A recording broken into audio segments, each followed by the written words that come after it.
The practice of Dorje Shugden has been banned by His Holiness the Dalai Lama, starting a small but growing civil war within the Tibetan Buddhism. What is behind this strife?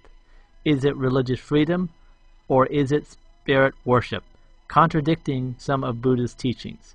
The answer may lie within the mystical and misunderstood world of Tibetan Tantra. Before we can get a handle on this issue, we need to know about tantric practices.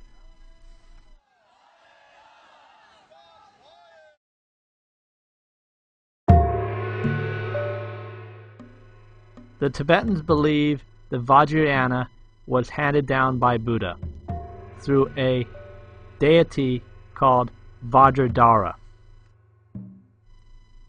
The Vajrayana is an elaborate yogic method of practicing Buddhism.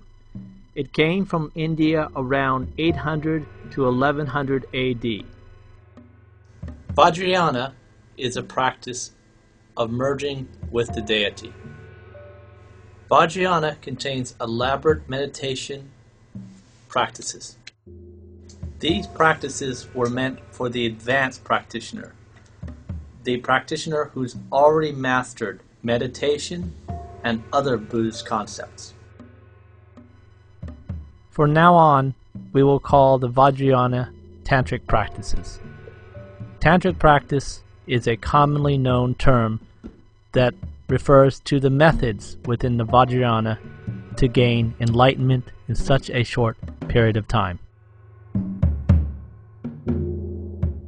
When Buddhism came to Tibet, it separated over a long period of time into four basic schools: the Nyingma, the Sakyan, the Kagyu, Gelug.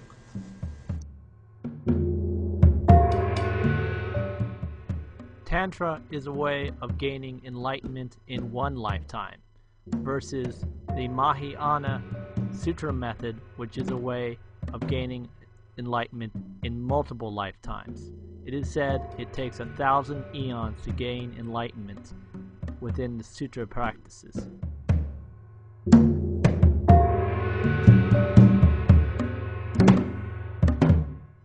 The tantric system is a way to reach enlightenment in one lifetime.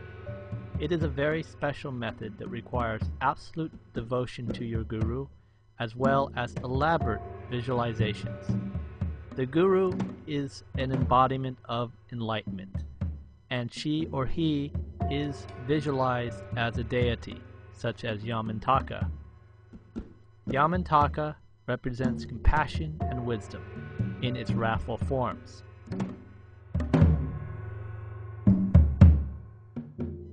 This is a practice called Guru Yoga, a practice where you merge a deity with yourself. The deity's enlightened qualities become your qualities, and therefore you become the Buddha. The practitioner strives in every way to become the enlightened being, as seen here as Vajrayogini, who is a female Buddha. In this stage, the practitioner slowly becomes familiar with the deity and then becomes a deity, therefore becoming an enlightened Buddha themselves. By visualizing the deity and then visualizing the deity as us, we overcome this ordinary appearance and gain quick enlightenment.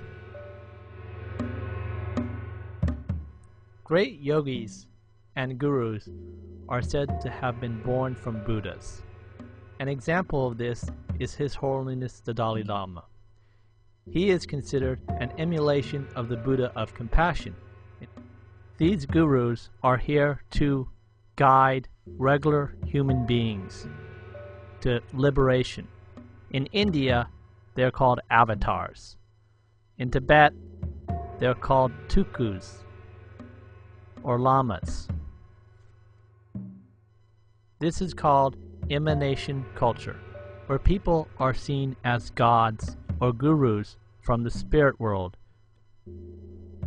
Emanations come down from the heavens a perfect realm, and people or gurus are seen as projections of their own ideal selves which exist in a Pure Land. Since gurus are seen as Buddhas, they are seen as unable to commit flaws. This is very important of our study of Dorje Shugden. Gurus who practice this or condemn this practice are considered flawless. If you question the guru, you question the Buddha. If you question such a high being, you certainly won't make it to enlightenment, and you'll probably end up making it into the lower realms, or what is commonly known as hells. So following these gurus, the stake is high. You must follow their instructions. Therefore, you must carefully choose the correct guru. It is said in Tibetan stories that it takes up to 12 years to choose an appropriate guru.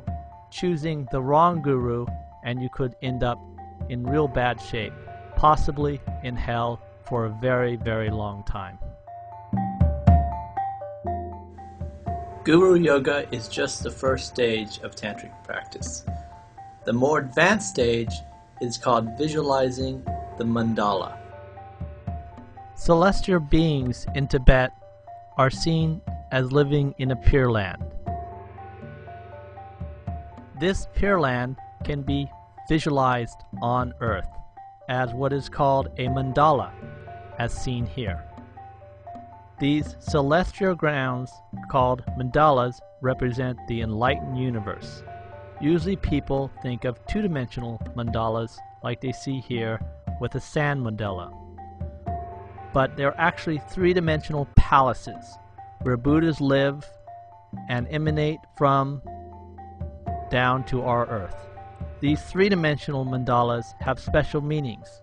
They are actually an enlightened vision of the entire universe. The palace or celestial grounds of the mandala, seen here, has three parts. One is the actual palace, the other is the internal world where the Buddhas actually reside, and the other is the carnal grounds and the firewalls that surround the mandala. If practiced correctly, it can be a powerful tool in transferring your world around you to a blissful universe filled with Buddhas and Bodhisattvas. Around the edge of the mandala, you'll see the charnel grounds. This is essentially a graveyard where in India they used to practice asceticism by sitting on corpses. The center of the mandala is where the deity resides. Usually the deity resides with a few other helpful deities as well as their consorts, all in an embrace of bliss and wisdom.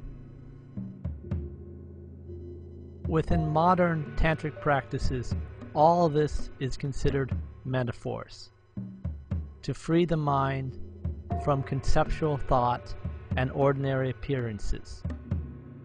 The mandala is heaven on earth as visualized by the practitioner, an advanced practice requiring many years of experience and practice.